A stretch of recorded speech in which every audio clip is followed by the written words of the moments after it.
Assalamualaikum warahmatullahi wabarakatuh. Saya atas nama Muhammad Rois Al-Mukhlis, mahasiswa Prodi Pendidikan Bahasa Arab, Universitas Islam Negeri Mataram semester 3 kelas C. Pada kesempatan kali ini saya akan membuat video yang dimana saya akan menjelaskan tentang materi-materi yang telah saya baca dari beberapa jurnal yang berkaitan tentang pandangan kaum orientalis terhadap asal-usul tasawuf. Kenapa saya mengkaji tentang materi ini? Ini dikarenakan pada video saya yang sebelumnya, pada video kritik dan saran terhadap saudara Irsyadul Hikam, salah satu materi yang ia sampaikan berkaitan tentang asal-usul tasawuf, yang dimana salah satunya berasal dari kaum orientalis. Akan tetapi oleh saudara Irsyadul Hikam disebutkan dengan sangat-sangat singkat, yaitu hanya satu kalimat, sehingga menimbulkan rasa keingintahuan saya terhadap bagaimana pandangan kaum orientalis terhadap asal-usul tasawuf. Oleh karena itu, saya mengkaji dan menemukan beberapa jurnal. Dan pada kesempatan kali ini saya mencoba merangkum dan menjelaskan isi daripada jurnal-jurnal yang saya baca. Baik, kita langsung saja ke topik utama. Judul yang kita bahas pada kali ini adalah pandangan kaum orientalis terhadap asal-usul tasawuf. Oke.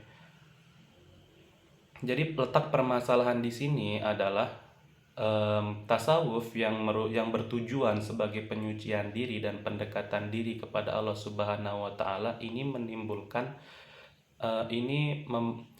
memunculkan sebuah ladang pengkajian bagi kaum-kaum orientalis yang ingin mengkaji tentang dunia ketimuran dengan beberapa motif tertentu, entah itu seperti hanya murni untuk menambah pengetahuan akademis mereka ataupun motif-motif yang lainnya seperti motif kristenisasi atau mencari celah dalam dunia timur dan melakukan dakwah Kristen.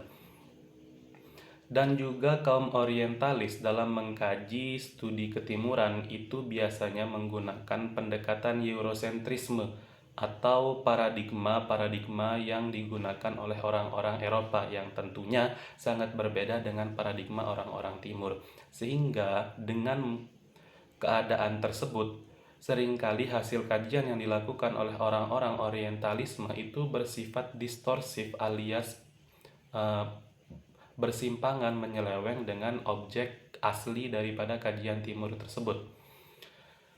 Baik, sebelum kita membahas tentang bagaimana pendapat para orientalis terhadap asal-usul tasawuf, terlebih dahulu saya akan menjelaskan tentang kata orientalis dan orientalisme.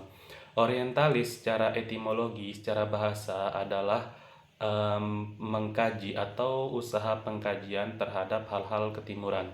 Sementara orientalisme adalah suatu gerakan atau aliran-aliran yang berusaha mengkaji tentang hal-hal ketimuran, entah itu dari budayanya atau dari bahasanya atau dari agamanya, dengan motif-motif yang berbeda-beda seperti yang telah saya sebutkan tadi. Oke. Kemudian pendekatan yang dilakukan selain menggunakan pendekatan Eurosentrisme tadi, pendekatan yang sering digunakan juga adalah pendekatan filologi atau studi teks, langsung menggunakan teks aslinya, entah itu berupa Al-Quran, hadis, atau kitab-kitab klasik.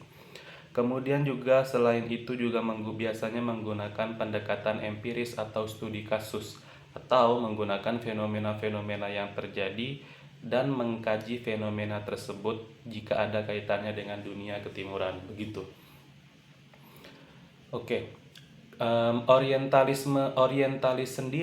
Orang-orang orientalis sendiri, kapan sih awal mula munculnya?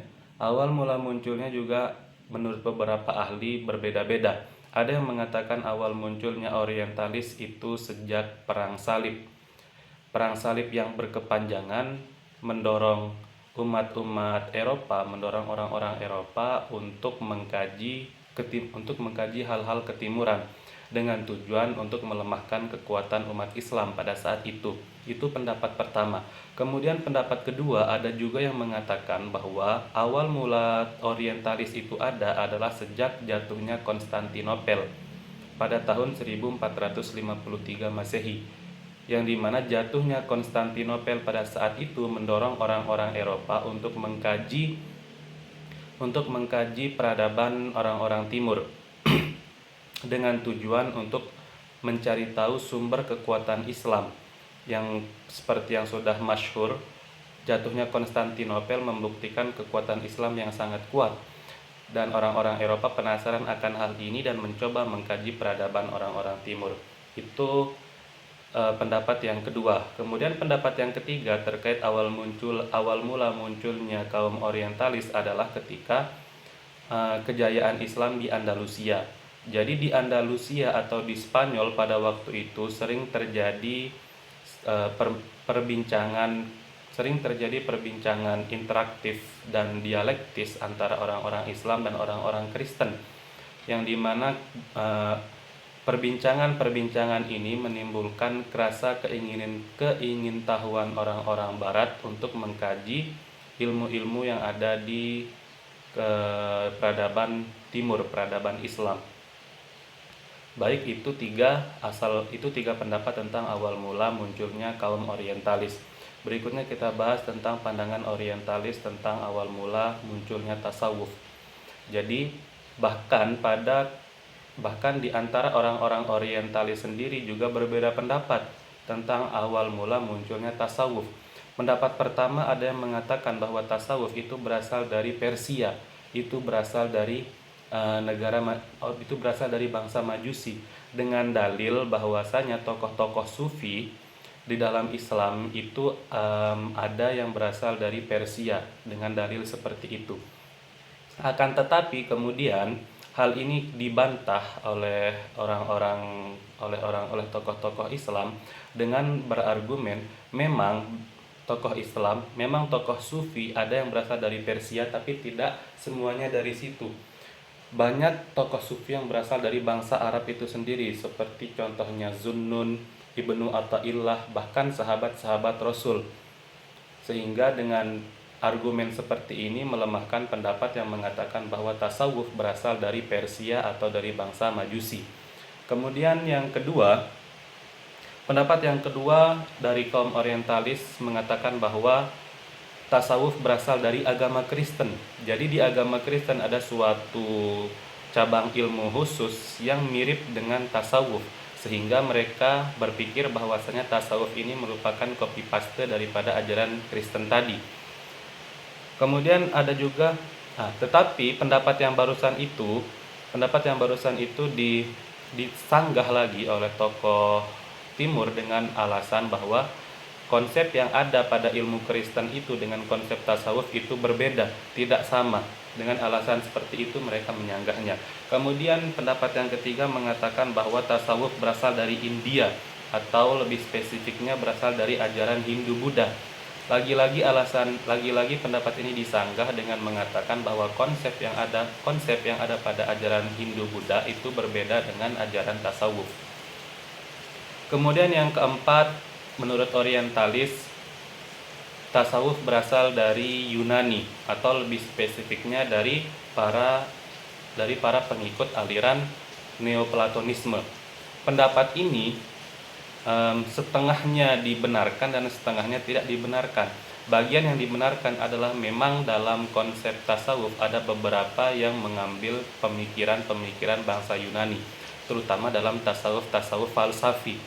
Tetapi tidak sepenuhnya semua ajaran atau semua sumber tasawuf dalam Islam itu berasal dari Yunani. Tidak, hanya sebagian kecil saja. Tetap sumbernya itu berasal dari Al-Quran dan hadis.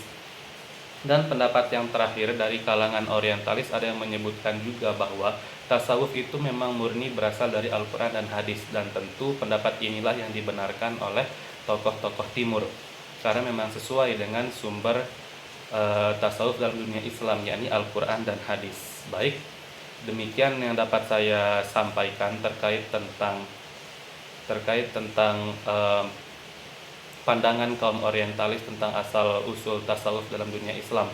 Semoga apa yang saya sampaikan ini dapat menambah pengetahuan teman-teman semua dan bisa memuaskan teman-teman tentang tentang pendapat orientalis terhadap asal-usul tasawuf kita. Sekian, terima kasih.